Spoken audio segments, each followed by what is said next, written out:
From the primitive paintings from the cave of Lascaux in France to today's contemporary art, art is a mode of communication, but also a mode of expression. Like any way of communication as language, we're putting words onto feelings and meanings that we want to describe. We use the language as the etiquette, the sticker that we put on things and that we put on all sort of expression that you try to convey. Well, art is just that. It's just a language of expression, but it's also a language of personal expression of how to express your feeling from within onto something. It's a mode of communication between something that you create, which is tangible, and how you feel. And there is this whole language in between that your ability to render by utilizing, for instance, in painting, tools, techniques, colors, pigments, all sort of products, to render simply the refraction of light onto everything, because there is no such a thing of colors. The colors is only the reflection of a beam of light onto different sort of material, sort of textures, and that reflection creates the colors that your eyes perceive. And the language of colors is being exploited in a lot of things, because each color reflects a different vibration into your optical nerve, and it makes you feel a different way from one color to another. So for instance, yellow, it's a warm color, makes you feel happy, while blue, it's more quiet and soothful kind of color. Green make you feel more consistent. Green is used a lot in marketing for giving people a sense of wealth and comfort and so on. So when we use painting as a mode of expression, there is also a lot of range to it, because depending the style of painting you're going to use, you're going to appeal to a different way of understanding with the person who's looking at it. When you try to express yourself directly to people, those people who are listening have filters, their values, their way of understanding you, the language that they speak perhaps, or the accent, and everything makes your perception different than what they were trying to explain to you or convey as a message. When you use art, you see an extra filter in between, because we are not communicating directly with painting or visual art directly to the person which is on the front of us. We're creating a piece of art, and that piece of art is in between the communicators. So the person on the other side is seeing that in their own way. So it's very hard to convey a message to art and make people feel exactly the same way on the other side, because all the different senses that we are appealing to are very different from one person to another. Perception are completely different. This is why they say the art is in the eye of the beholder, because everyone is going to see a piece of art in a different way.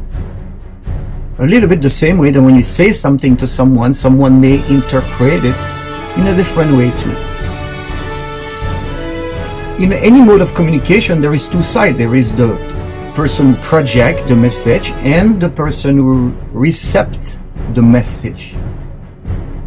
When you're an artist and you create a painting, it's a connection within yourself, and you try to express something, whatever it's a feeling or whatever it's trying to prove yourself, that you're able to paint a picture who looks like reality, for instance, or something more abstract where you really try to feel something and express it in a way that the painting itself would just be the expression of what's inside you, versus trying to describe something too analytical. The projection of your art via a painting is only a reflection of who you are, how you are inside. For instance, for people who paint very realistic type of painting, usually they're very realistic type of people. They have maybe developed the craft of using their fingers and their ability to see things, to render them from a 3D dimension to a 2D dimension. But at the end, they have a very analytic way of looking at life, a very, very left side of the brain-oriented way of looking at life. On the other hand, the people who are a little bit more extravagant in their style of art, for instance, Jackson Pollock or the American Expressionists, were trying to actually paint something out of a vibe, out of some energy, and just go out there and paint something which doesn't represent anything, but which is appealing to some sort of either happiness, sorrow, or any sort of emotions. So each of us has the need to create art in a different way.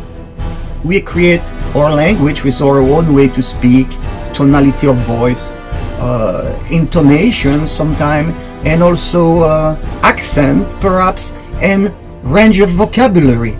So each of us has a different way of expressing the language. As artists, we all have our own way to express that language.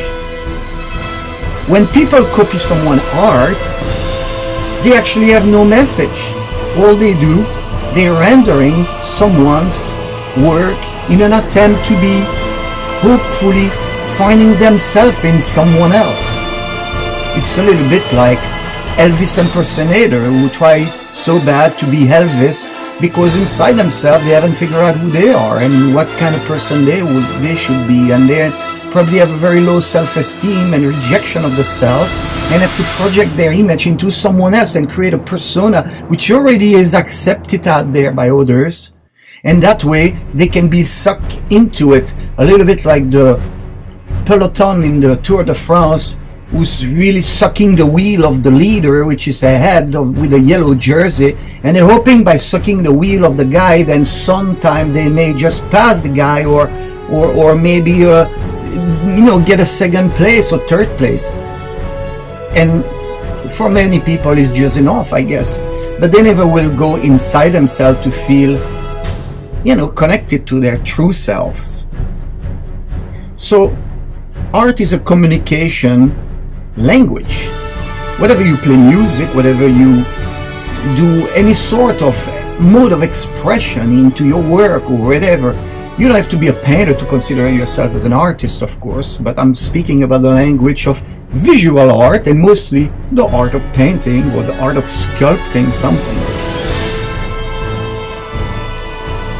Most people are starting their life by being very analytical, and it starts usually when you develop your consciousness at the age 5, 6. Before that, we all in the world of abstraction, of sensory feelings and expression. And come along the parents, the family, who start reprimanding us or directing us to their way, sort of, or another way, and we start getting that consciousness of being accepted, being pleasing everybody else, and we start little by little to lean toward being more analytical and more square-headed, and we get away from that. True artists should be like children, as Picasso once said, that he painted all his life to be able to paint like a kid again. And basically we all artists when we start our life, and you know what, we're working our way out of being artists and start putting too much parameters in our life, and we end up being restricted, unable to function toward what we need and what we feel and what we love and what we should be doing. Instead, we try to please others, to accept us, to love us, to embrace us, to make us feel good, when this shouldn't be the part of it. We should just feel good inside, because inside is who we are, regardless of the rest of the world. So art is a mode of communication between two parties. That group who wants to accept you, embrace you, buy your art, somehow celebrate your success, and you which struggle to be loved and accepted. But true artists don't do any of that. True artists read their art, be their art, live their art, and are the art. And they're true to themselves. So when they speak out, they speak their own voice. They do not speak the voice of Wikipedia, the voice of the masses. They speak as artists. They speak a true spirit, true free spirits. Anyone can go out there and speak, because really, what is to speak? We speak every day. For instance, a lot of people use teleprompters, so they don't even speak, they read at loud voice, and they train themselves to not have to look that bored. And what's written on the teleprompter could be written by anybody. It's just like doing call reading in an acting class. But you're not speaking your voice, you're not speaking your feeling, you're not speaking the truth, you're just speaking. You know, in the beginning, a speaker is just a box that you put on wire, and you stretch the wire to a player in which you put a tape, and you plug the power on the wall outlet, and this whole mechanism get in place, and the speakers just speak, just send that sound out. But the sound could be any sound.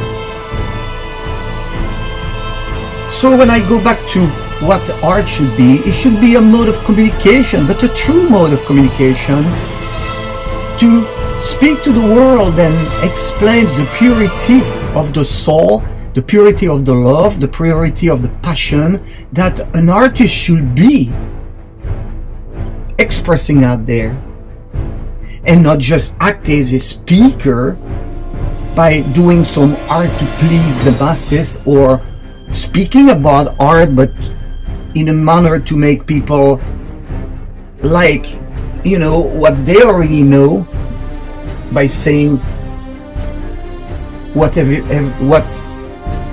someone already said before. So art should be the whole thing. It should be the outlet, it should be the player, it should be the tape, the cassette tape, the CD, the whatever, the zip file, and it should be the speakers and the cables. It should be the complete thing. Art should be the complete mechanism which actually can express who we are as organism, because we are organism. We are not mechanism. Human beings are organism. They live by expanding in the world, by growing, by expressing. And life should be just that expression. Life is the expression of something within. We need to explode out there.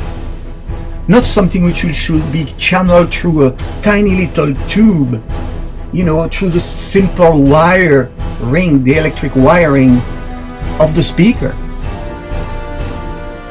Art is a pure mode of expression, and the artist should always be true to himself, and the viewer should be receptive and open their peripheral vision to embrace it all and try to understand the true message which come through the art.